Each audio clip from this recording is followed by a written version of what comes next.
Bonjour à tout le monde, mesdames, messieurs. Je me présente, je m'appelle Éric Sanchez. Je suis directeur des particuliers au sein de la direction des activités sociales d'AG2R La Mondiale.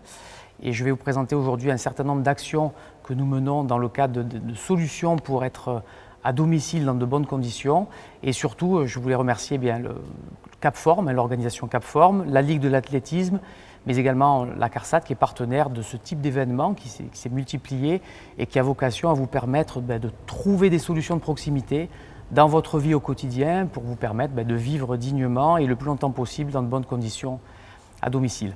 Donc AG2R La Mondiale, c'est un groupe de protection sociale paritaire qui est constitué notamment d'institutions de retraite complémentaires, d'institutions de prévoyance et de mutuelles, qui a aujourd'hui une quinzaine de millions d'assurés et 5 millions de retraités Agir Carco en France, et qui a donc cette mission un peu d'intérêt général, de participer à, trouver des solutions pour l'emploi des personnes en situation de fragilité, adapter un habitat à l'évolution de la situation des personnes et de leur entourage, notamment familial, trouver des solutions également pour les aidants. Les personnes qui sont en situation d'aidant en France, il y en a à peu près 11 millions qui sont dans des situations parfois très compliquées dans le quotidien, et tout ce qui tourne autour de la notion d'agir pour le bien vieillir, de l'accompagnement de la perte d'autonomie et puis de la prévention santé, que ce soit par l'activité physique, la nutrition ou autre. Donc aujourd'hui, plus particulièrement, ce qui est demandé, c'est que peut faire et que propose AG2R La Mondiale autour de la question de l'habitat, du rester chez soi et d'être chez soi dans de bonnes conditions. Donc la première chose, je voudrais rappeler que 9 personnes sur 10 en France souhaitent, et l'on dit expressément dans des sondages maintenant récurrents et complètement affirmés, vouloir rester à domicile le plus longtemps possible dans de bonnes conditions. Je crois que si chacun s'interroge, on est bien dans ces circonstances et on a toutes et tous envie de rester le plus longtemps possible à domicile, tout en ayant, on va dire, sa pleine capacité de citoyen, c'est-à-dire de pouvoir vaquer à des occupations, de pouvoir accéder à la culture, de pouvoir avoir une activité physique adaptée, bénéficier de facilitations administratives lorsqu'on vieillit, c'est très important, d'avoir des relations sociales et humaines de qualité nombreuses si on le souhaite, de pouvoir accéder à de la culture, à des biens de loisirs, mais de pouvoir accéder aussi à tout un tas d'activités qui correspondent aux envies, aux besoins et aux usages de la personne. Et ça, je crois qu'il est important aujourd'hui pour nous, les groupes de protection sociale, mais aussi la retraite, la CARSAT et de la CNAV, mais aussi tous les opérateurs publics et privés qui sont dans le champ de la personne âgée, notamment à domicile, de proposer des solutions. Parce que, je le disais en préambule, si 9 personnes sur 10 souhaitent rester à domicile dans de bonnes conditions, l'idée, c'est de pouvoir créer les conditions qui facilitent ce maintien à domicile. Et aujourd'hui, on voit bien que dans certains cas, l'habitat n'est plus adapté, ou que les relations sociales et affectives de la personne se rétrécissent. Voilà, et on arrive parfois à un phénomène que les sociologues appellent le phénomène de glissement, où la personne se replie sur elle-même et trouve de la solitude, mais perd un peu son cercle de connaissances et son cercle amical et familial. Il y a aussi la question de la nutrition, adapter la nutrition à l'évolution de la personne à domicile, adapter donc cet habitat et adapter l'habitat à l'évolution de ses capacités, donc de ses capacités physiques, de ses capacités motrices, de ses capacités cognitives. Et tout ça, c'est un travail qui ne peut être fait que de façon concertée entre ce que nous sommes, par exemple AG2R La Mondiale, l'Agir Carco, la CARSAT, les autres opérateurs, mais aussi les bailleurs sociaux et tous les acteurs qui aujourd'hui travaillent dans le champ de la personne âgée et qui vont permettre que cet habitat devienne, moi, ce que j'appellerais un habitat bienveillant, c'est-à-dire un habitat qui est évolutif, qui est adapté à l'évolution de la personne dans son cadre de vie et qui en même temps lui permet de pouvoir pleinement exercer son activité au quotidien, qu'elle soit seule ou entourée de ses proches, qu'ils soient famille ou amis ou autres, ou des professionnels qui viennent à domicile. Donc ça, c'est un sujet qui est extrêmement important. On l'a vu dans les 20-30 dernières années, il y a vraiment une prise de conscience, notamment des bailleurs sociaux et des acteurs de la protection sociale, pour essayer, non pas de simplement adapter l'habitat existant, mais aussi de penser un habitat nouveau et de le penser dès le départ.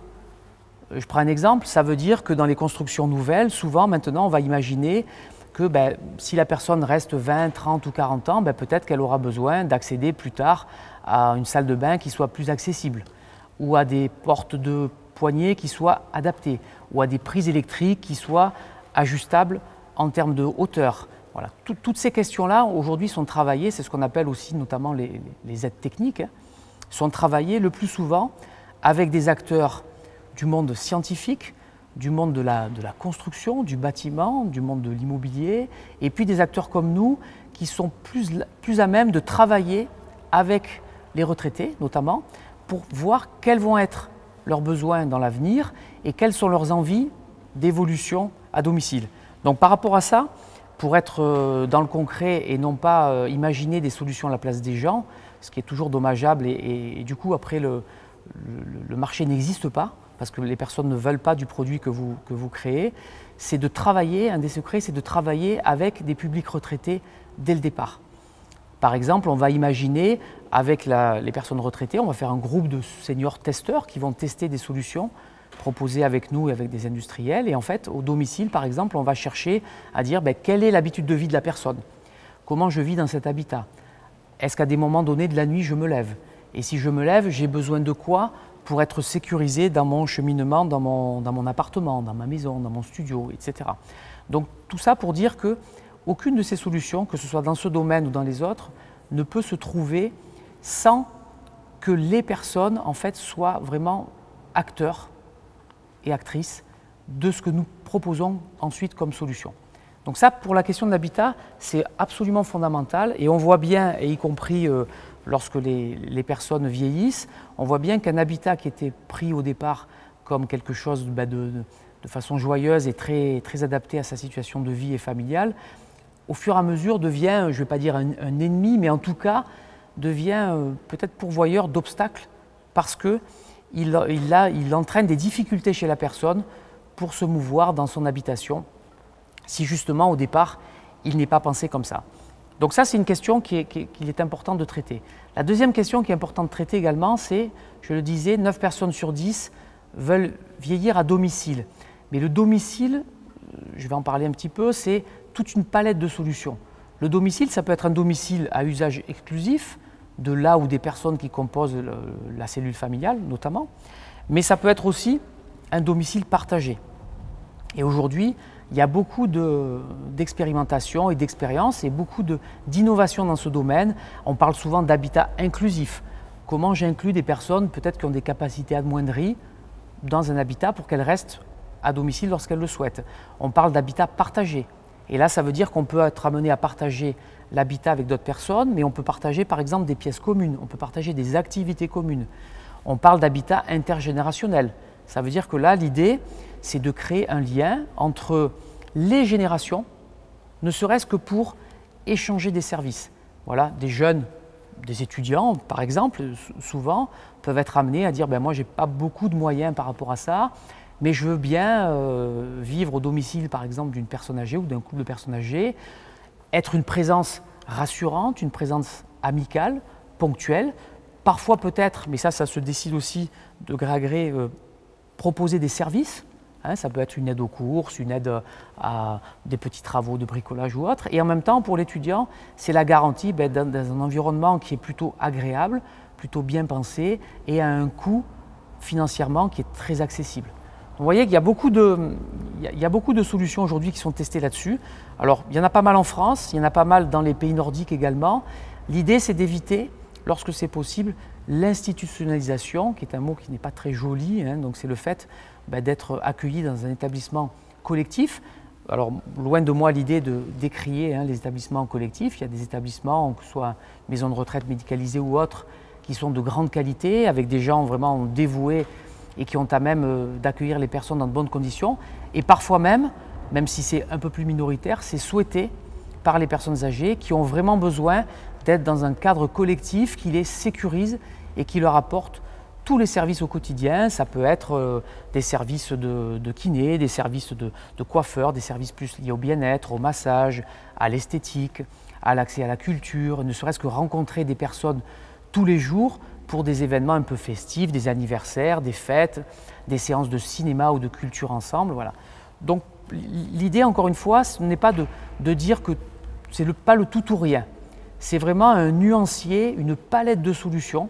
Et dans cette palette de solutions, il faut que chacune et chacun puisse trouver son bonheur, puisse trouver, on va dire, les ressorts et les motivations pour rester un être en vie et pleinement citoyen. Et ça, c'est fondamental que nous, les acteurs de la protection sociale, on tienne compte de ça et qu'on puisse proposer ce type d'évolution de l'habitat, qu'il soit individuel ou collectif.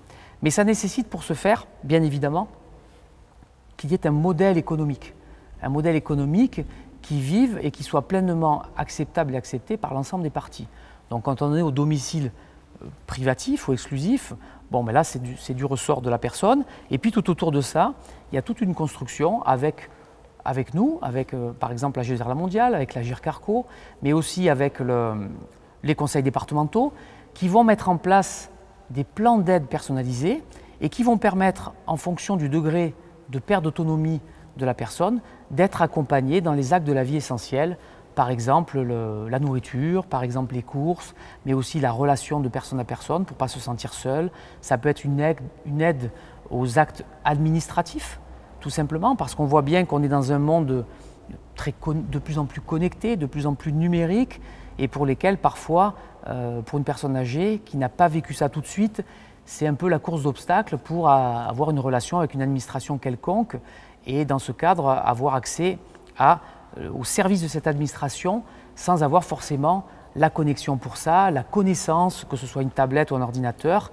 Donc dans ces cas-là, on va dire des personnes dont c'est la formation, dont elles ont cette qualification, peuvent accompagner les personnes âgées pour accéder à ces services au quotidien. Donc ça, c'est très important. Bien évidemment, je n'enlève pas, lorsque c'est le cas, on va dire le soutien informel et très précieux de la famille. Souvent, c'est les enfants ou les petits-enfants ou autres, ou les petits-neveux ou autres, qui viennent et qui, au domicile des personnes, vont les acculturer, vont les former, vont les intéresser au sujet de la communication par Internet. Voilà. Ça, c'est très important. Nous l'avons fait, par exemple, dans le cadre de l'épidémie du Covid, et que ce soit en domicile privatif ou collectif, on a mis en place un certain nombre de solutions, par exemple avec Familéo, des petits journaux numériques qui étaient distribués et qui venaient au domicile des personnes et qui permettaient de garder un lien qui était très précieux à ce moment-là pour ne pas vraiment tomber dans une déprime profonde entre les familles et les personnes âgées, que ce soit dans des domiciles privés ou par exemple en maison de retraite médicalisée. Donc voilà, la technologie, ce n'est pas ni bien ni mal, ça dépend ce qu'on en fait, comme dans toute chose dans la vie, et si elle est bien pensée et qu'elle est construite et élaborée à partir des envies, des usages et des besoins des personnes âgées, elle permet certainement de faciliter la vie, et en tout cas de créer une communication ou de faire perdurer une communication quand même entre les personnes, même si, et ça c'est ce que nous faisons en action sociale pour GIZ mondiale, nous favorisons et nous cherchons à faciliter la relation de proximité physique entre les personnes, parce que je rappelle quand même que l'être humain est un être de relation et qu'il a besoin d'avoir du contact avec ses semblables, que ce soit des générations plus jeunes ou les mêmes générations. Ça, c'est absolument fondamental pour garder des interactions, pour garder l'envie et la motivation. Pourquoi je dis ça?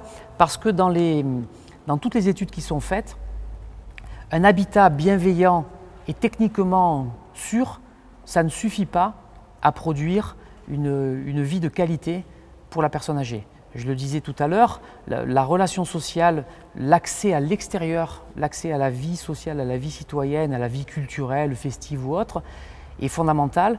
Et de ce point de vue, que ce soit les conseils départementaux, que ce soit les caisses de retraite complémentaires, que ce soit la CNAV, les CCAS dans les communes, ou toutes les associations, toutes les structures qui aident la personne âgée à domicile, en fait, ont à cœur vraiment de garder cette relation de personne à personne et de leur permettre de profiter un peu on va dire, de cet accès à l'extérieur. Alors ça, c'est lorsque c'est possible. Je vais repartir de l'exemple quand même du Covid, parce que nous, ça nous a un peu interloqués et ça nous a perturbés au départ pour GIZ mondiale, c'est de se dire, mais comment tout ce qu'on a bâti en termes d'habitat, en termes d'accès aux activités physiques par exemple adaptées, peut se conjuguer avec une période où les personnes sont contraintes et c'était compréhensible pour des raisons sanitaires de rester chez elles. Donc qu'est-ce qu'on a fait? Je vais juste donner un exemple par rapport à ça. Donc on a un partenaire qui s'appelle Happy Visio, avec qui on a développé une solution d'accès à distance à des formes d'ateliers, d'immersion, d'ateliers et de conférences pratico-pratiques. Et en fait, on a fait en sorte de créer les conditions qui facilitent l'accès à ces ateliers au domicile des personnes. Donc on a créé tout un programme d'action au domicile des personnes qui allait de la nutrition en passant par la gestion du sommeil, la gestion du stress, la relation aux médias, parce que pendant cette période quand même, lorsqu'on était, et on peut avoir tendance à faire ça, à regarder les médias trop souvent, c'est une période qui devient assez anxiogène pour les personnes. Et puis après, on a ce qu'on appelle un phénomène en boucle. Elles ressassent des informations qui sont elles-mêmes en boucle et du coup, elles stressent fondamentalement. Elles considèrent que l'environnement extérieur, il est hostile, il est incertain, il est anxiogène et du coup, c'est un cercle vicieux qui s'installe. Elle n'a plus envie de voir les autres, elle n'a pas forcément envie de bien se soigner, pas forcément envie de bien s'alimenter et c'est un cercle vicieux et on retrouve ce fameux syndrome de glissement que j'évoquais tout à l'heure. Donc par rapport à ça, quand on a créé ce dispositif Happy Visio, on l'a créé comme s'il y avait véritablement un programme d'entraînement. Je dis ça parce que là, je suis avec nos amis de la Ligue de l'athlétisme et c'est vraiment, on a préparé les retraités à se réapproprier des choses assez basiques mais fondamentales dans la vie de tous les jours. Et donc quand on vous redonne un rythme quotidien, journalier ou en tout cas hebdomadaire d'accès à l'activité physique adaptée, l'accès à de la sophrologie, du tai chi, de la méditation de pleine conscience, de la naturopathie, de l'alimentation un peu de qualité. Qu'est-ce que c'est qu'une alimentation aujourd'hui raisonnée, voire bio? En quoi ça permet aux personnes d'avoir une meilleure santé au long terme? Donc on a fait ça et on s'est rendu compte de deux choses qui étaient absolument fondamentales. La première, c'est créer une forme de communauté entre les retraités. C'est-à-dire, et moi je l'ai ressenti à plusieurs reprises, commencer à se parler, voire à se tutoyer entre eux, parce qu'ils se retrouvaient, même si c'était en 2.0, ils se retrouvaient autour de ces conférences et de ces ateliers pratiques, ils se retrouvaient très régulièrement. Donc ils ont commencé à nouer des relations entre eux, et certaines, je le sais, ont ensuite, lorsqu'on a été plus libre de nos mouvements, se sont revus et se sont retrouvés. Donc c'était un effet collatéral, mais pas un dégât, plutôt un effet vertueux collatéral, qui était très précieux, et qui était de dire on peut à tout moment renouer et nouer de nouvelles relations avec de nouvelles personnes lorsque les conditions sont réunies. Ça, c'était la première chose. La deuxième, c'est qu'il y a eu une appropriation très rapide, et nécessité fait loi, des outils technologiques, des outils numériques et des outils de communication à distance. Et là, de ce point de vue, il y a eu quelque part une forme de solidarité auprès des personnes âgées, par du voisinage, on l'a constaté, souvent par la famille, par des associations que nous soutenons comme la Croix-Rouge, les Petits Frères des Pauvres ou d'autres, et qui, par le biais de visites à domicile lorsque c'était possible, ont permis aux retraités de s'approprier plus facilement ces outils technologiques. On a mis en place un certain nombre de tutoriels, de petits outils comme ça, pédagogiques, pour que les personnes, pas à pas, avec une écoute téléphonique attentive et adaptée à leur situation, leur permettent de s'approprier ces outils. Et petit à petit, on a vu émerger, nous, dans ces communautés-là, des groupes de personnes qui sont devenus plus aguerris à ces outils technologiques et qui sont devenus plus enclins à les utiliser. Donc c'est pour ça que j'évoquais tout à l'heure la notion de l'habitat, non pas comme un simple lieu où on réside, mais c'est d'abord un lieu de vie. Et dans ce lieu de vie, on fait rentrer la vie de l'extérieur, on a sa propre vie, et puis on propage quelque part et on essaime sa vie à soi lorsqu'on va à l'extérieur. Donc dans ces habitats-là, ce qui est aussi important de dire, c'est qu'il y a tout le secteur de l'aide à domicile qui est intervenu. Et on a parlé à un moment donné du premier cercle, des héros du quotidien, etc. Toutes les personnes qui ont permis que la vie continue malgré tout et que dans certains cas, il y ait une forme de survie des personnes isolées, puisqu'il y a des personnes qui étaient isolées, qui n'ont pas de cercle familial, pas vraiment de voisinage. Et dans ces cas-là, s'il n'y a pas un système d'alerte autour d'elles, on ne sait pas vraiment qu'elles sont en difficulté et du coup, on ne peut pas amener vers elles des solutions de proximité. Moi, j'appelle ça les solutions du dernier mètre. C'est qu'on peut être très fort dans des grandes structures associatives, quelles qu'elles soient, mais si on n'arrive pas à apporter au plus près des personnes, dans le dernier mètre, cette solution de proximité ou d'hyper-proximité, ben ça ne sert à rien. Parce qu'en fait, la solution, vous avez beau avoir une solution qui est magnifique sur le papier, elle n'existe pas dans le quotidien de la personne et elle n'arrive pas à se l'approprier. Donc ça, c'est absolument aussi fondamental de se dire que on est interdépendant. C'est le psychiatre Christophe André qui disait « on n'aime pas être dépendant, on n'arrivera pas à être totalement indépendant. La réalité, c'est l'interdépendance. On est des êtres de relation et on est interdépendants les uns les unes avec les autres. Et de ce point de vue, pouvoir compter sur les aides à domicile pour apporter un certain nombre de solutions de proximité et ne serait-ce que de la relation humaine au quotidien, pouvoir compter sur des structures d'accompagnement, de lutte contre l'isolement, pouvoir compter sur une aide technologique et financière, c'est très très important. Donc, pour revenir sur la question de l'habitat et de ces équipements, aujourd'hui on se rend compte que les personnes, souvent on les catégorise en personnes robustes d'un point de vue physiologique, personnes fragiles et personnes dépendantes. Le défi, que ce soit d'ailleurs dans les activités physiques adaptées ou dans tous les actes de la vie quotidienne, c'est d'essayer, on a tous envie, hein, les uns les autres, de rester robuste le plus longtemps possible. Et si on est, par les aléas de la vie, qu'ils soient ponctuels ou plus pérennes, en situation de fragilité, je dirais que l'envie de chacun, à ce moment-là, souvent, c'est de revenir à un état de personne robuste. Et si on est malgré tout, à un moment donné, en situation de dépendance, que peuvent faire tous ces acteurs pour permettre, si c'est le libre choix de la personne, de rester le plus longtemps possible au domicile. Donc on a par exemple, dans AG2R La Mondiale, créé un outil qui est devenu maintenant un outil Agir Carco, qui s'appelle l'espace idée bien chez moi. L'espace idée bien chez moi, c'est deux choses. C'est d'abord un lieu physique à Paris, mais on est en train de regarder comment situer dans d'autres endroits de France, qui est quelque part un appartement ou en tout cas une maison témoin dans laquelle on a élaboré un certain nombre de scénarios d'usage de la vie au quotidien en se disant quand je vieillis, comment je vais utiliser ma salle de bain? Qu'est-ce que je peux aménager comme hauteur? Qu'est-ce que je peux faire bouger? Est-ce que le miroir il est bien placé comme ça? Est-ce que le tabouret il peut coulisser? Est-ce que je peux utiliser les outils de la salle de bain, la douche, la baignoire, etc. d'une façon qui soit sécurisante pour moi, mais d'une façon qui soit adaptable et évolutive? Voilà. On a fait ce travail-là pour la salle à manger, pour la cuisine notamment. Pour la cuisine, il y a beaucoup de solutions et les industriels notamment ont beaucoup travaillé là-dessus pour trouver des solutions. On peut se dire qu'au bout d'un certain nombre d'années, quand on a de l'arthrose par exemple aux mains, il faut trouver des solutions et ouvrir ne serait-ce qu'un pot de quelque chose. Ça peut être difficile avec la capacité à utiliser ses doigts pour ça. Voilà. Mais ça peut être aussi des tiroirs qui sont coulissants mais en hauteur également.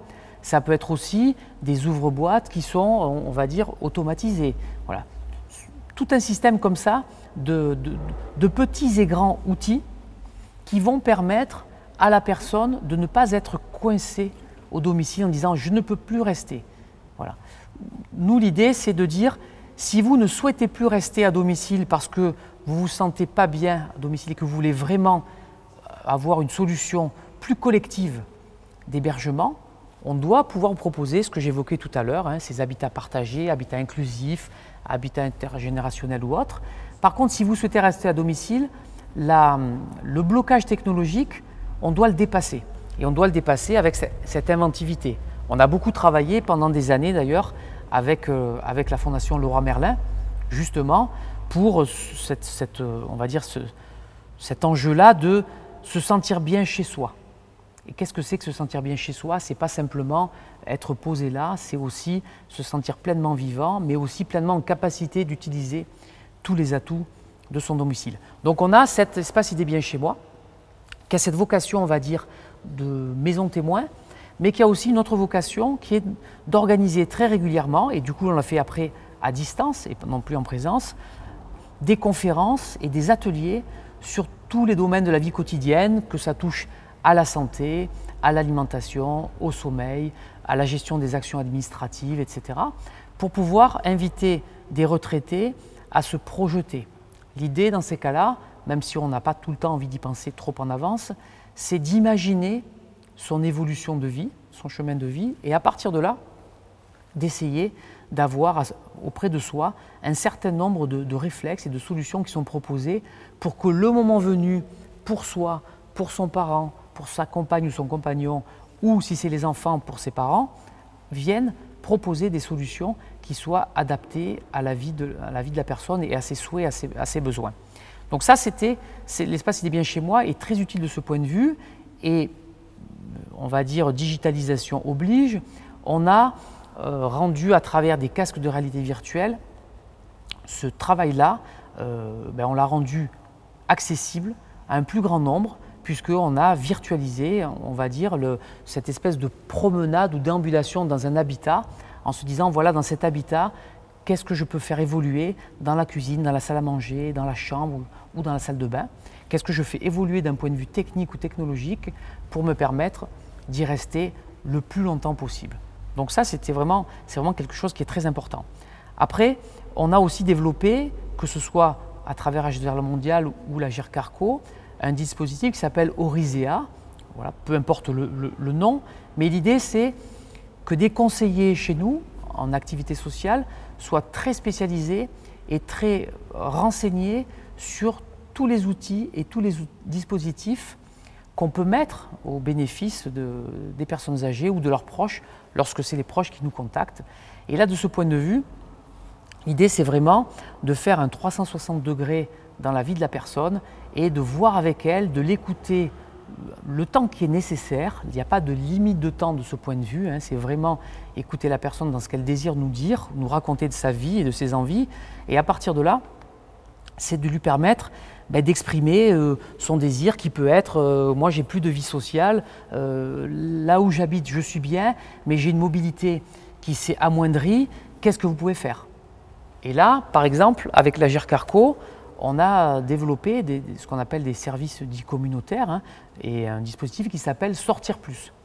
Sortir Plus, c'est permettre à des personnes âgées, 70, 75 ans, de pouvoir accéder, on va dire, à travers un système comme des chèques, comme des CESU, hein, où ça peut ressembler à des chèques déjeuner, des chèques services de tout type, pour une participation très modeste de 15 €, de bénéficier d'un chéquier et donc quelque part d'un droit de tirage pour pouvoir, avec des associations agréées, qu'on a agréées pour leur qualité de service, dire voilà, moi j'ai envie j'ai envie d'aller me promener avec une amie, mais on n'est pas très mobile, il faut nous accompagner. Je dois aller chez le médecin, mais je ne me sens pas d'y aller seul. J'ai quelques courses à faire, mais j'aimerais bien, j'en sais rien, j'ai mes petits-enfants qui arrivent bientôt, je voudrais leur faire plaisir, mais le magasin où je vais acheter quelque chose pour leur faire plaisir, il n'est pas à côté. Qu'est-ce que vous faites? Ou des demandes, non pas plus futiles, mais plus festives. Par exemple, j'ai envie d'aller, on est l'été, j'ai envie d'aller boire une glace, ça fait longtemps que je ne suis pas allé au bord de mer, en Bretagne ou ailleurs, et qu'est-ce que vous pouvez faire pour moi? Sortir Plus à ce moment-là mandate une structure d'accompagnement qui va venir soit véhiculer la personne, soit l'accompagner complètement du début à la fin pour ce qu'elle a envie de faire. Donc ça, c'est très intéressant. Et un deuxième dispositif qu'on a rendu comme ça communautaire, c'est-à-dire accessible au plus grand nombre, c'est ce qu'on appelle diagnostic bien chez moi. Là, c'est un ergothérapeute, donc un spécialiste de la configuration des lieux et surtout de la justesse des lieux par rapport à vos situations de vie. Donc il vient à votre domicile et qui fait avec vous un tour d'horizon. Il ne vient pas vous dire « je suis l'expert, taisez-vous, asseyez-vous et je vais vous dire comment vivre ». Il fait quelque part votre parcours au quotidien dans votre logement et à partir de ça, il regarde un peu ce qui lui semble être un obstacle à votre vie au quotidien et ce qui devrait être ajusté. Et parfois, il y a des choses qui sont assez simples, qui peuvent s'ajuster dans la salle de bain, dans la chambre, dans la cuisine. Donc là, il y a un vrai diagnostic. Ce diagnostic, il est accessible gratuitement, justement parce que c'est un service à GIRCARCO, qu'AG2R La Mondiale déploie, et qui est communautaire et qui vise à faciliter le maintien à domicile des personnes âgées. Donc ça, c'est très important également. Après, lorsqu'on vieillit, et même sans vieillir, on a parfois des aléas de la vie qui font qu'on a on est hospitalisé quelques jours, quelques semaines ou autre.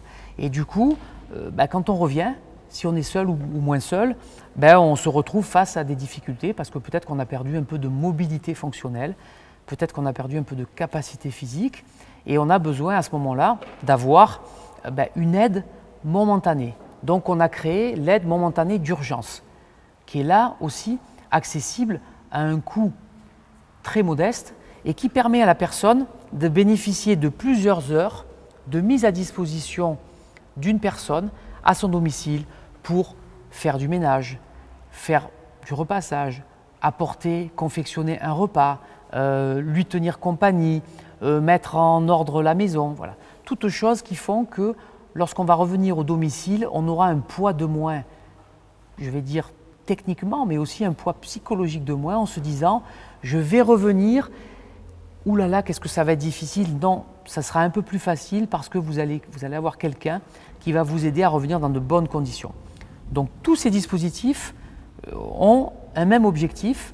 Si j'ai envie de rester à domicile, quels que soient les aléas de la vie, qu'est-ce qu'on peut faire pour me permettre de rester à ce domicile que j'affectionne dans de bonnes conditions? On sait aujourd'hui que lorsqu'on est une personne âgée et souvent qu'on bénéficie d'un logement, par exemple social, on a pu, dans sa vie d'avant, bénéficier d'un logement social qui soit grand. Par exemple, parce que vous avez eu des enfants, et dans ce cadre-là, vous pouvez avoir un logement social qui soit un T3 ou un T4. Et lorsque vous devenez âgé, et lorsque la personne peut-être peut se retrouver seule ou seule, elle peut se dire, mais finalement ce logement est grand pour moi, il devient un peu impersonnel, même s'il est chargé de souvenirs. Donc là, on a deux contradictions qu'il faut dépasser. La première, c'est « mais ce logement, j'y ai vécu tellement d'années avec ma compagne ou mon compagnon, voire mes enfants, mes petits-enfants, etc., que ce serait un déchirement de le quitter. » Et là, il faut qu'on travaille sur qu'est-ce qu'on fait par rapport à ça, parce que parfois se dire de façon très basique, la personne est seule, pourquoi elle a droit à un T4 alors peut-être qu'il y a des couples avec enfants qui auraient besoin d'un T4 alors qu'elle, un T1 lui suffirait. Mais il faut prendre en compte absolument cette dimension psychologique de la personne âgée. Ça, c'est le premier sujet. Le deuxième, c'est si je veux rendre accessible à des personnes plus jeunes ce logement et que j'accepte parce qu'on fait un travail ensemble avec la personne âgée, c'est comment on me facilite ma vie. Donc là, on a créé avec un partenaire, MyJugad, on va dire, un accompagnement, un facilitateur pour le déménagement des personnes âgées. On n'est pas dans la même situation lorsqu'on a 70, 75 ans et qu'on veut déménager que si on a 25 ou 30 ans et qu'en fait le déménagement c'est notre vie quotidienne. Peut-être qu'on surfe entre ses amis de temps en temps, une semaine chez l'un, une semaine chez l'autre, quand on est étudiant et qu'on fait des choses comme ça. Mais on est adapté psychologiquement à cette époque de nos vies. À 70, 75 ans, on a envie d'être un peu posé. Donc ce dispositif-là permet aux personnes qui le souhaitent malgré tout de le faire dans de bonnes conditions, tout en appréhendant bien l'aspect psychologique que j'évoquais précédemment, qui est extrêmement important. Une maison, un lieu de vie, c'est pour ça que je dis lieu de vie, il est chargé de souvenirs. Et lorsqu'on a son compagnon ou sa compagne qui est décédé, ce qui est quand même le lot à un moment donné, souvent dans nos vies, la maison c'est tout ça. Chaque pièce fait l'objet de souvenirs, de fêtes de famille, avec des amis, etc. Donc il faut absolument prendre en compte toute cette dimension de la personne. Donc vous voyez ce que je veux vous expliquer par rapport à ça. La première chose, c'est qu'il est possible, de façon réaliste, de rester à domicile lorsqu'on le souhaite. Pour ça, il y a tout un système qui s'est mis en place autour de vous. Le vrai défi pour nous, les groupes de protection sociale, c'est de mettre à disposition cette information, que cette information vous parvienne, soit par le biais des magazines que nous produisons, on va dire 2 fois par an, nous, l'Agir Carco ou d'autres, soit par le biais de l'information que vous trouvez aussi dans la presse, parfois à la télé, il y a des émissions qui sont assez bien faites, qui sont sur la vie quotidienne et qui vous permettent de savoir quelles sont des solutions de proximité. Et il faut surtout ne pas hésiter à poser des questions, solliciter ses enfants, ses petits-enfants, solliciter son voisinage. On a créé avec Voisins Solidaires, un de nos partenaires, cette question justement de venir en voisinage proche des personnes là où elles habitent pour mieux les connaître, mieux les comprendre et essayer avec elles de trouver des solutions lorsqu'elles sont un peu devant des sauts d'obstacles importants. Donc cette information, elle doit parvenir. Elle existe aussi dans les centres communaux d'action sociale. Elle existe aussi dans des centres municipaux, dans des mairies d'arrondissement, dans des mairies de quartier. Elle existe dans des foyers ruraux lorsqu'on est en ruralité, on n'est pas tous dans des villes, voire dans des grandes villes. Elle existe aussi à travers les conseils départementaux, à travers toutes les actions de proximité, les comités de coordination gérontologique, les assistantes sociales de secteur, etc. etc. Donc l'idée c'est, il y a une part importante qui peut être faite et conduite chez nous, mais il y a une part aussi qui peut être faite chez la personne âgée en étant accompagnée et ne serait-ce qu'en se renseignant.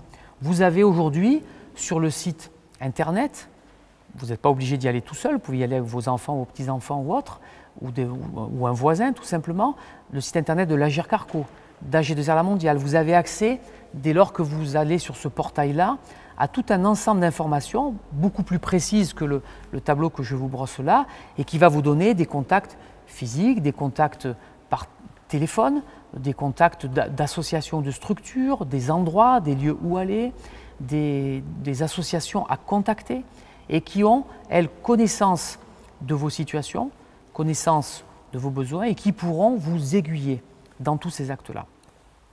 Tout à l'heure, je disais, les aléas de la vie, lorsqu'on est une personne, et pas forcément qu'une personne âgée, à un moment donné, on a des situations de rupture d'emploi, on passe à la retraite, on peut vivre un deuil, on peut être en situation de fragilité, on peut être isolé, on peut commencer à avoir des troubles de la mémoire qui ne sont pas forcément graves, mais pour lesquels on a souvent en tête tous maintenant le mot Alzheimer, ce qui n'est pas toujours le cas. Donc là, pareil, les groupes de protection sociale avec l'Agir Carco ont déployé un dispositif qui s'appelle les centres de prévention Agir Carco. Il y en a environ 16 en France aujourd'hui et qui ont vocation à être essaimés, à créer des antennes et qui vont vous proposer un bilan médico-socio-psychologique qui est très fouillé et qui permet, on va dire, de faire un tour d'horizon complet de sa vie, de sa vie, on va dire, sanitaire en termes de santé, mais aussi de sa vie affective, de sa vie relationnelle, de ce qu'on a envie de faire et d'être. Et là, c'est déjà un point de départ. C'est important dans la vie à différents moments. La retraite est un moment privilégié pour faire ça, de se poser des questions sur ce qu'on a envie de faire et d'être plus tard avec ses proches, avec les gens qu'on aime. Et là, du coup, il y a tout un tas de dispositifs qui permettent aux personnes de savoir où elles en sont, qu'est-ce qui est à leur disposition et comment, par exemple, elles peuvent accéder à des activités physiques adaptées, comment elles peuvent accéder à un bilan nutritionnel qui va leur donner des bons conseils, comment elles peuvent accéder à des conseils sur la literie, le sommeil, la gestion du stress, la façon de vivre son évolution, on va dire, en tant que personne à la retraite. Voilà, il y a tout un ensemble d'acteurs professionnels comme ça qui sont à vos dispositions. Ces bilans sont le plus souvent ou gratuits ou d'accessibilité très modeste, comme j'évoquais tout à l'heure, les 15 € pour le chèque Sortir Plus, et non pas un chèque, mais un carnet de chèques qui vous permet d'accéder à ces activités d'extérieur en fait et de loisirs. Et ça permet vraiment de se dire, de faire un point sur sa situation, de faire un point sur ce qu'on a envie de faire et d'être. Et à partir de là, et ça n'est pas sans objet avec la question de l'habitat, puisque lorsqu'on sait où on est, lorsqu'on sait où on a envie d'aller, c'est plus facile de revenir chez soi et de se dire, ben voilà comment j'ai envie d'habiter chez moi, comment j'ai envie de vivre pleinement ma vie d'adulte et de faire plein de choses dans ma vie. Je ne sais pas à ce stade si nous avons des questions. Oui, Eric, je vais vous poser la première question. Donc, c'était comment faire respecter la décision de rester autonome chez soi face aux autres?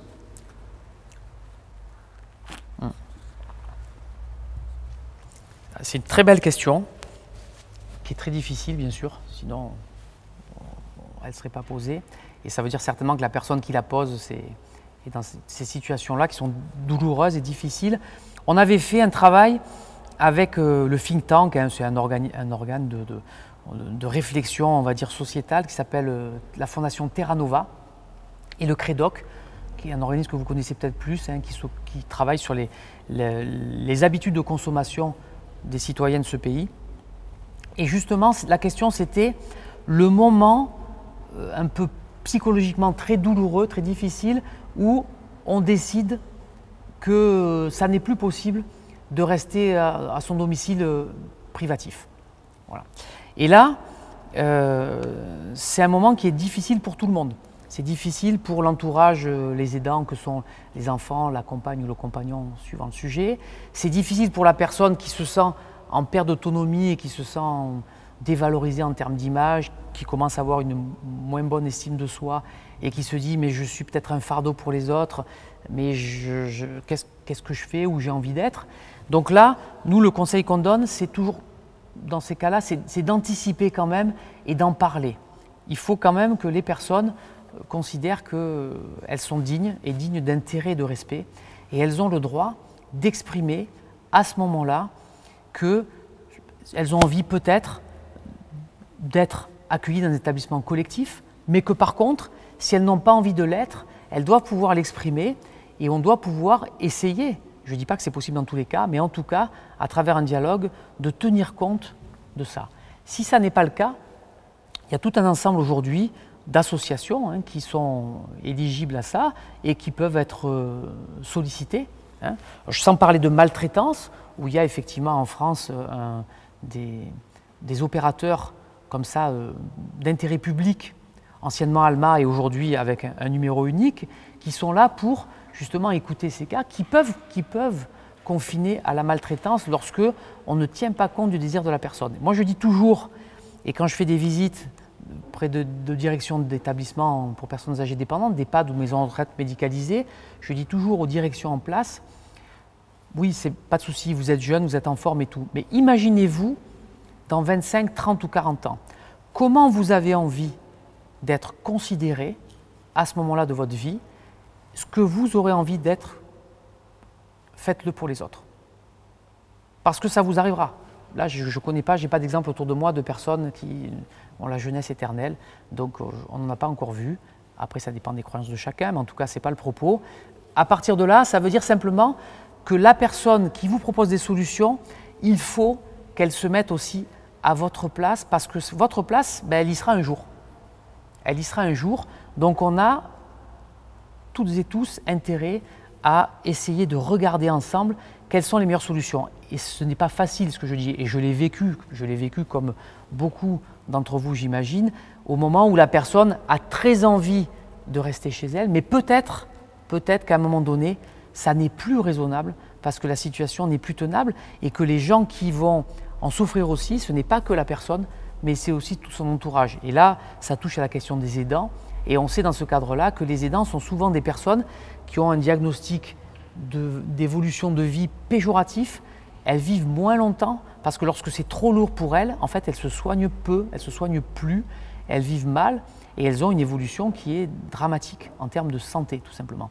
Donc voilà, il faut arriver à gérer, on va dire, cette capacité, mais le dialogue doit permettre, et lorsque ce n'est pas le cas, il y a des associations qui sont là pour prendre le relais. Voilà. Je ne sais pas s'il y avait d'autres questions. Oui, nous avons une deuxième question. Elle concerne les barèmes d'aide pour l'adaptation de l'habitat. Où trouver les barèmes d'aide pour l'adaptation de l'habitat, donc douche italienne en particulier, sans se heurter aux monceaux de publicité qui nous demandent de tester notre éligibilité? Oui.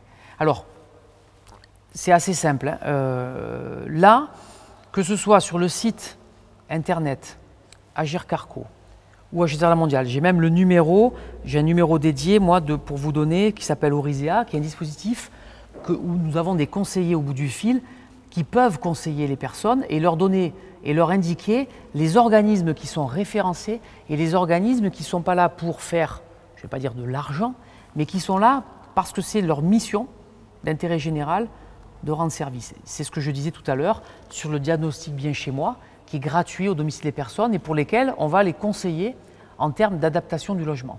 Donc là, je peux le donner, je peux le donner directement. C'est le 01 41 05 27 58. Là, c'est des conseillers d'action sociale Orisea, donc AG2R La Mondiale, dont le métier, la compétence, c'est de répondre à ces questions d'adaptation au domicile et de vous amener plus loin que ce que je le fais actuellement vers quel organisme, cet organisme va dire quoi, quelle est votre problématique, est-ce que vous voulez juste une adaptation de votre logement, est-ce que vous voulez en changer, est-ce que vous avez des ressources modestes et du coup, il y a des dossiers à constituer en commission sociale pour lesquels nous, AG2R La Mondiale comme d'autres, nous instruisons des demandes d'intervention sociale individuelle. Lorsque la situation de la personne l'exige, en fait, on va apporter un coup de pouce financier qui va permettre de débloquer, par exemple, une aide à l'amélioration de l'habitat ou d'autres types d'aides qui vont faire passer un cap difficile aux personnes. Je vais avoir une troisième question. C'est est-ce que tous les habitats peuvent être aménagés, que l'on soit à la fois propriétaire ou locataire? Alors, quand on est propriétaire, on est chez soi. Donc on est chez soi, ça veut dire qu'on décide pour soi-même, il n'y a pas de problème. Quand on est locataire, je ne suis pas un spécialiste du droit de l'immobilier, mais il y a une relation contractuelle qui se fait entre le propriétaire et le locataire.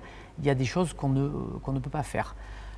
Quand on est dans le parc locataire, on va dire public ou social, avec les bailleurs sociaux, là il y a tout un travail qui a été fait par nous et par d'autres, sous l'égide notamment de l'Agirc Arrco, c'est de dire il faut que les bailleurs sociaux, plutôt que d'être mis devant le fait accompli de l'évolution un peu à la sauvage de l'habitat des personnes, soient elles-mêmes, on va dire, sensibilisées à l'importance de faire évoluer l'habitat avant. Et il y a de plus en plus de bailleurs sociaux, il y a des conventions qu'on a signées avec des bailleurs sociaux un peu de partout en France, justement, qui prévoient ce dialogue entre la personne âgée à domicile, le bailleur social, en disant « je suis âgé à domicile, mon environnement devient quelque part un peu un obstacle, ou en tout cas devient un peu hostile à ma vie paisible, à mon domicile, qu'est-ce que vous pouvez faire pour l'adapter ?» Et ce n'est pas toujours une question d'argent, c'est aussi, comme votre question le suggérait, j'imagine, une question aussi d'autorisation et de capacité à faire en fonction de son statut juridique. Donc là aussi, il y a du dialogue, il y a des choses à faire, il y a des conseillers sociaux qui sont là pour répondre à ces questions, et à partir de là, il y a des solutions qui sont possibles. Et lorsqu'il n'y a vraiment pas de solution et que ce qui est envisagé, et nous on a un certain nombre de personnes âgées qui le souhaitent comme ça, un déménagement, on peut, je le disais tout à l'heure avec MyJugad, on peut accompagner justement la personne âgée pour un déménagement, on va dire, paisible. Un déménagement, c'est dans l'échelle de stress, je ne sais plus où c'est, il doit y avoir le deuil, le divorce et pas loin le déménagement ou le licenciement. Voilà, on est dans ces ordres de grandeur-là. Et de ce point de vue, c'est très important de pouvoir gérer ce stress aigu qui arrive lorsqu'il y a un déménagement qui est obligatoire. Vous n'avez peut-être pas d'autres questions? Je regarde un peu dans ce que je voulais vous dire par rapport à ça, ce qui me semblait intéressant. J'ai parlé des prestations modélisées Agirc Arrco. Ça, c'est très important parce que ça a été vraiment fait pour les personnes âgées et pour une accessibilité la plus large possible, et notamment pour les personnes qui ont des ressources modestes. J'ai parlé d'Orisea, donc cette relation de proximité au téléphone, mais qui permet d'avoir accès à des dispositifs de qualité. J'ai parlé de l'espace ID Bien Chez Moi. On a parlé de la situation de financement de structures alternatives, d'habitat inclusif, d'habitat intergénérationnel. On a évoqué j'ai pas parlé, mais c'est plus pour vous dire un peu la façon dont les caisses de retraite complémentaires travaillent aujourd'hui, la méthode Burzorg, qui est une méthode du prendre soin, c'est-à-dire que dans tous les espaces qu'on essaye de créer comme ça, habitat inclusif ou habitat alternatif, en fait, on fait en sorte que ce ne soit pas simplement de la pierre ou du bois, enfin du matériau, mais qu'il y ait aussi une équipe d'accompagnement qui ait cette envie de prendre soin des autres et prendre soin des occupants. Et ça, c'est toute une philosophie qu'on essaie de faire passer aux professionnels du secteur en disant c'est pas simplement des personnes qui vont être là, ces personnes-là, il faut qu'elles se sentent bien, donc il faut créer des moments, lorsque c'est un habitat collectif partagé, des moments de convivialité, il faut créer des moments où la personne retrouve de l'intimité, donc ça veut dire que c'est pas... Voilà, on n'est pas les uns sur les autres en camping, c'est pas ça, on n'est pas en vacances là-dessus. Donc il faut pouvoir, en gros, c'est simplement gérer les temps et les envies de la personne âgée. Et elle a, comme nous tous, envie parfois d'être seule et d'être tranquille. Et dans ces cas-là, il faut absolument respecter son envie. Et parfois, elle a envie de partager des choses. Et par ce partage, on a aussi une vertu qui est essentielle, que ce soit d'ailleurs dans l'activité physique adaptée ou dans l'habitat, c'est partager des choses, c'est avoir une appropriation collective. L'appropriation collective, c'est dans le regard des autres, trouver des choses intéressantes, trouver de la récompense, trouver du plaisir, trouver de la de la satisfaction d'être un peu comme les autres et de faire avec. Et moi, je milite beaucoup pour ces appropriations collectives parce que c'est une façon aussi de retrouver de l'estime de soi, de retrouver une belle image de soi, d'avoir plaisir à rencontrer l'autre, donc d'avoir de la motivation. Et ce n'est pas anecdotique. La motivation, c'est ce qui permet de continuer à avoir envie de vivre et d'exercer ses droits, ses talents, ses compétences, ses capacités. Et de ce point de vue, il est vraiment fondamental de créer ces espaces où les personnes font des choses entre elles. Et l'habitat, si sécurisé soit-il, ne peut pas devenir simplement un endroit, en tout cas moi ce n'est pas un souhait en termes d'action sociale, un endroit barricadé dans lequel la personne est simplement en sécurité technologique, mais si elle ne voit jamais personne, son état de santé, même mental, va se dégrader très rapidement, quand bien même il y aurait des outils de communication à distance. Donc ça c'est fondamental également, de pouvoir gérer cette dimension. On a aussi tout un système de petits guides que nous donnons, distribuons, qui sont téléchargeables sur le site internet, de prévention des chutes, d'un habitat bienveillant, des questions pour les aidants, sur Alzheimer, sur la nutrition. Et tous ces guides, aussi tous ces outils un peu didactiques et pédagogiques, participent d'ailleurs du fait d'augmenter les connaissances des personnes, d'accroître ses compétences, et en faisant ça, en fait, on lui permet tout simplement de rester pleinement capable le plus longtemps possible. L'enjeu, que ce soit dans ce domaine ou dans le domaine, par exemple, de la mémoire ou autre, c'est déjà de pouvoir exercer ses capacités, de pouvoir les conserver le plus longtemps possible. Et pour ça, il y a un certain nombre de choses à faire. J'intervenais récemment dans un colloque à l'INSEP sur le sport santé, et il y avait la question, notamment, qui revient tout le temps, sédentarité, inactivité physique. J'en profite pour rappeler que la sédentarité, c'est notamment mesuré par le fait de rester assis trop longtemps, sans bouger, et que l'inactivité physique, c'est le fait, comme son nom l'indique, de ne pas être actif physiquement. Donc on peut être à la fois actif physiquement, sur des temps courts, même s'ils sont intenses, tout en étant sédentaire. Et pourquoi j'en parle, même si ça peut-être concerne moins nos auditrices et nos auditeurs, c'est que en termes de télétravail, par exemple, c'est un effet qu'on a observé dans pas mal de sociétés en France. Les personnes en télétravail peuvent avoir tendance à rester assis très longtemps, et on recommande au moins toutes les heures et demie ou toutes les 2 heures de se lever un petit peu, de faire peut-être quelques respirations, quelques étirements, quelques gestes, quelques assouplissements, ne serait-ce que parce qu'on a envie d'aller boire un café, discuter ou téléphoner en marchant, etc. Donc ça c'est fondamental. L'habitat que vous occupez, il sera d'autant plus bienveillant que vous l'explorez aussi au quotidien. Voilà. Et ça, c'est important aussi de pouvoir se mouvoir pleinement, mais se mouvoir en toute sécurité. Et c'est pour ça que le guide de prévention des chutes, qu'on a aussi coécrit avec l'Institut de gérontologie sociale, il est important parce qu'il y a un certain nombre d'activités, un certain nombre de gestes ou de précautions à prendre, mais qui font qu'on va se prémunir contre les chutes. On sait maintenant que, depuis quand même pas mal d'années, que la chute est un événement qui est qui accélère, on va dire, la dépendance de la personne, parce que derrière la chute, il y a tout un ensemble de conséquences plutôt négatives qui s'enclenchent.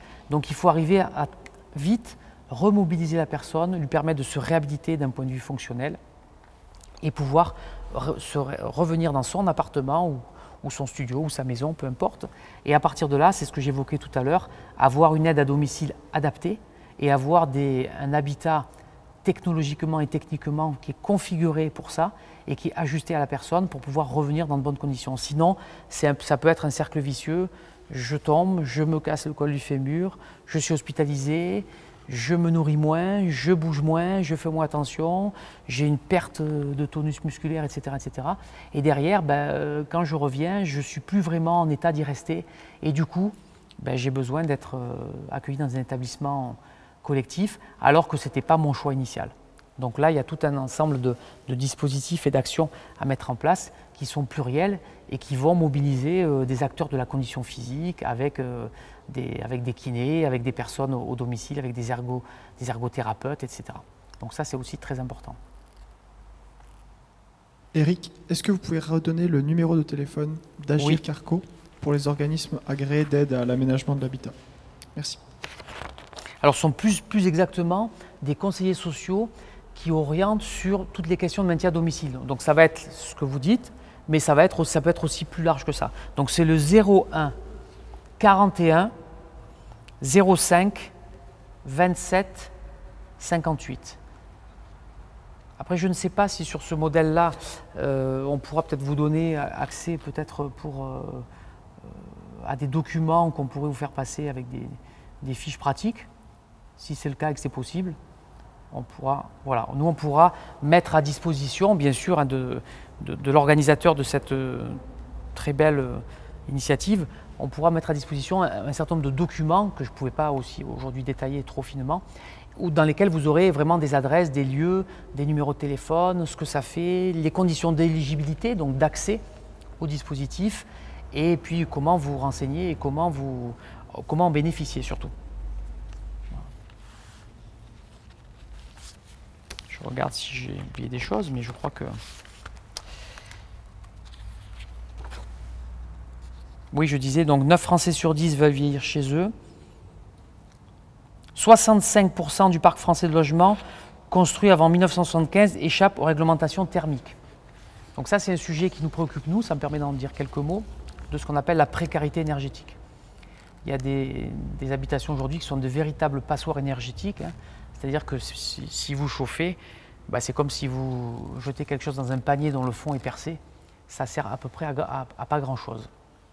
Donc là, on a mis aussi en place un système de réhabilitation et d'aide à la réhabilitation, justement pour contrer cette précarité énergétique, avec deux vertus. La première, c'est d'avoir un logement plus économe. Voilà, donc ça veut dire une facture beaucoup moins importante. Et là, il peut y avoir ponctuellement dans les commissions d'action sociale des institutions de retraite complémentaires comme H2R La Mondiale, des aides ponctuelles qui vont permettre aux personnes d'avoir un soutien justement pour cette facture énergétique, c'est une chose. Mais après, également d'avoir un habitat qui est de meilleure qualité. Parce que lorsqu'il fait froid en hiver ou qu'il fait trop chaud en été, sans parler de climatisation ou de chauffage à fond, l'idée c'est si on arrive à avoir un habitat qui soit plus ajusté et qui soit moins soumis à ces aléas climatiques, ben, ça permet déjà de ne pas avoir d'options beaucoup plus rupturielles ou des solutions plus radicales qui sont prises simplement parce que votre habitat il a été fait et dans de bonnes conditions. Mais ça, malheureusement, ces habitats construits en 1975, ils sont quand même de qualité moindre. Après, je ne sais pas s'il y avait d'autres... Vous n'avez pas d'autres questions. Je vous ai parlé de Espace Si Bien Chez Moi. Je regarde quand même, je voulais vraiment vous parler de toutes ces solutions. Je n'ai pas parlé d'Ernesti, pardon, j'ai pas parlé de... quand on est à domicile et qu'on est tout seul, il y a un moment donné de sa vie où on a besoin d'avoir des accompagnants à domicile, et des accompagnants à domicile, y compris la nuit. Donc on soutient un certain nombre de dispositifs, par exemple celui qui s'appelle Ernesti, avec des gardes de nuit pour favoriser le maintien à domicile. Là, l'objectif, c'est vraiment de dire, si dans la journée, il y a des intervenants qui sont là, et si ponctuellement, il y a quelqu'un qui intervient au domicile la nuit, ben, je me sens quelque part rassuré, donc je peux rester chez moi, et donc je peux exercer, c'est quelqu'un qui l'a posé la question tout à l'heure, donc je peux exercer pleinement mon libre choix de rester à domicile. Donc ça, Ernesti, c'est ce qu'il fait. Donc ça, c'est très, très intéressant. Il y a aussi le programme qu'on a fait avec Unicité qui s'appelle Médiataire. Donc là, ce sont des jeunes en service civique qui ont été formés justement pour sensibiliser les personnes âgées et les personnes à l'écologie, aux éco-gestes simples pour faire des économies budgétaires. Ce n'est pas simplement l'écologie pour l'écologie, c'est l'écologie pour la réfraction des ressources, mais c'est aussi pour soi parce que c'est quelque chose qui est vertueux d'un point de vue budgétaire. MyJugad, j'en ai parlé, donc ça c'est important. On soutient aussi le réseau Coabilis. Tout à l'heure, je parlais d'intergénérationnel. Donc Coabilis, c'est un réseau de 40 associations partout en France qui met en relation des jeunes et des personnes âgées dans cette dimension d'habitat intergénérationnel avec quelque part un échange de services ou en tout cas un accès à un coût modeste à un logement pour l'étudiant et puis quelque part une présence, je vais dire ça comme ça, et au-delà de la présence, des services qui peuvent être rendus. Il y a aussi cette famille qu'on soutient beaucoup, c'est vraiment un accueil familial. C'est là, la personne dit, mais moi je ne veux pas forcément aller en EHPAD, mais je veux aller dans un habitat un peu plus collectif, mais dans lesquels je vais trouver aussi plaisir à rencontrer d'autres personnes. Je n'ai pas envie de rester tout seul finalement. Voilà. Et je veux être bien dans ce nouvel habitat collectif. Donc vous voyez, je ne peux pas vous faire toute la liste parce qu'il y en a de partout. Hein. On est partenaire d'Action Logement, donc c'est un organisme d'accompagnement social au logement. On est partenaire de l'Union sociale pour l'habitat, de Neolia, d'Eneal, de Toi à Moi, de Rénov Habitat, de la Fondation Abbé Pierre, d'Eco-Habitat. Voilà. Toutes ces structures-là ont pour vocation, dans tous les champs de l'accompagnement à domicile, d'apporter des solutions techniques à un coût plus modeste, mais aussi dans une dimension, c'est de pouvoir en vivre, mais sans que ce soit, je ne vais pas dire une arnaque, mais pas loin. Le but, c'est de pouvoir faire appel, et je sais que la confiance, c'est quelque chose qui est important chez la personne âgée, et pas que chez la personne âgée d'ailleurs, de pouvoir faire confiance à l'organisme qu'on vous propose, parce que cet organisme, il a été labellisé, il a été contrôlé en termes de qualité, et on sait que son ambition, c'est bien sûr que cette activité vive, mais c'est de vivre correctement sans être outrancier dans ses exigences financières. Voilà, je crois que je vous ai à peu près tout dit. Aujourd'hui, peut-être simplement vous dire que à G2R La Mondiale réfléchit dans le cadre de l'habitat, on a élargi un peu le spectre à ce qu'on appelle le parcours autonomie.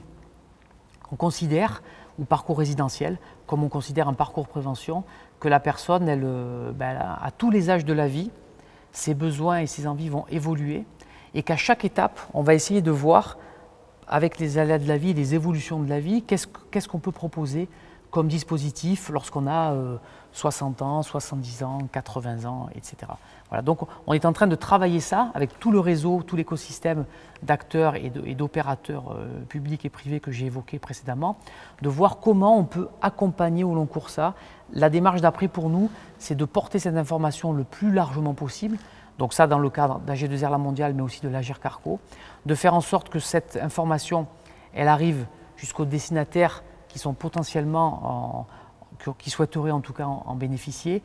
Et là, on va essayer de taper tous azimuts à travers des campagnes de communication, à travers la presse, à travers des relais que sont les centres communaux d'action sociale, les conseils départementaux, les mairies de secteur, etc., etc. Parce que la mairie, c'est souvent le lieu, on le voit dans les inondations, où on va se renseigner aussi, parce que pour moi c'est important, c'est très important, même c'est l'hyper-proximité. La mairie, c'est un peu l'échelon communal, c'est l'échelon qui est le plus près de chez soi en fait. Donc ça, c'est très important également. Et cette notion de parcours, on veut vraiment le développer en se disant qu'on est tous amenés à évoluer dans nos vies et on a tous envie d'avoir une main tendue et des dispositifs de qualité à toutes les époques de nos vies pour pouvoir rester le plus longtemps possible à domicile dans de bonnes conditions. Voilà, je pense que c'est un peu ma conclusion s'il n'y a pas d'autres questions. Et en tout cas, ne restez pas seul avec vos questions. N'hésitez pas à en parler autour de vous. N'hésitez pas à solliciter vos enfants, vos petits-enfants. Vous leur avez donné la vie, ils vous doivent un peu des choses. Hein. Je dis ça moi dans mon environnement. Donc n'hésitez pas à les solliciter. Ils ont aussi parfois des habiletés à aller chercher de l'information. Ils sont un peu plus geeks que nous, ou que vous en tout cas, dans certains cas. Et pendant que vous appropriez ces outils numériques, sollicitez-les. Sollicitez-les pour qu'ils aillent chercher telle information. Et vous leur dites clairement, voilà, je ne me sens pas à l'aise là la nuit, j'ai besoin de trouver des solutions, je pense que ma retraite peut faire quelque chose, est-ce que tu pourrais m'aider à les contacter, etc. Voilà. Donc ne restez pas seul, sollicitez autour de vous, on est un écosystème de relations entre les personnes, il n'y a pas de raison qu'il n'y ait pas des personnes régulièrement, au-delà de nous, qui peuvent vous aider à exprimer votre demande, à l'orienter, à téléphoner, à écrire si vous ne le sentez pas, à venir nous rencontrer, etc. Voilà. Je pense que j'ai tout donné pour vous, parce qu'on vous aime. C'est la conclusion que voulait me faire dire la Ligue de l'athlétisme, c'est qu'ils aiment les gens comme nous, et donc il n'y a pas de raison de ne pas vous donner plein de belles choses. Voilà, en tout cas, je voulais vous remercier, j'espère, Et j'espère que cette intervention vous a permis d'un peu mieux nous connaître. J'espère surtout qu'on va retrouver de temps en temps la capacité à se voir en vrai, parce que les caméras c'est sympathique, mais les vraies personnes c'est quand même nettement plus sympathique. Voilà. Et en attendant, je vous souhaite de très beaux parcours, de profiter de la vie, de faire en sorte de l'explorer. Comme dirait l'autre, vivre c'est déjà une chance. Donc dans certains cas, bien sûr c'est difficile, mais essayez de goûter un peu les choses de la vie de façon régulière. Donnez de l'affection aux gens que vous aimez, prenez-en aussi, capturez-la. On vous la doit aussi. Voilà. Une belle fin d'après-midi et certainement à bientôt avec d'autres formes d'organisation, avec Capform, j'imagine, qui vous ont concocté de beaux programmes pour la suite. Voilà. Prenez soin de vous et à bientôt. Merci.